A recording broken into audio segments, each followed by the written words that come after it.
ఒకప్పుడు ప్రపంచంలో వస్తు మార్పిడి విధానం ఉండేది. ఆ తర్వాత డబ్బుని కనిపెట్టారు.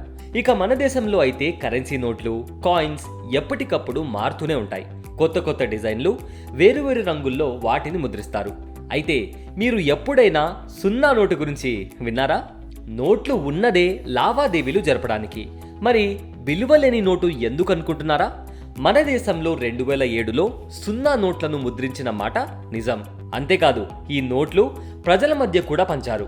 అయితే వీటిని భారత ప్రభుత్వం లేదా రిజర్వ్ బ్యాంక్ ఆఫ్ ఇండియా ముద్రించలేదు. దేశవ్యాప్తంగా ప్రభుత్వ కార్యాలయాల్లో అవినీతి పెరిగి సామాన్యులు ప్రతి పనికి లంచం ఇవ్వాల్సి వచ్చేది. ఈ పరిస్థితిలో లంచం మరియు అవినీతికి వ్యతిరేకంగా ప్రచారం ప్రారంభించిన ఓ ఎన్జిఓ ₹0 నోట్లను ముద్రించింది.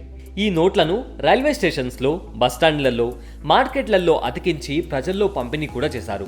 అవినీతిని నిర్మూలించేందుకు ప్రజల్లో అవగాహన కల్పించడం దీని లక్ష్యం. హిందీ, తమిళం, కన్నడ, తెలుగు, మలయాళం భాషలో ముద్రించిన ఈ నోటు ఎప్పుడూ చలామణిలో లేదు. ఆ నోటు అచ్చం ₹50 నోటులాగా ఉండేది.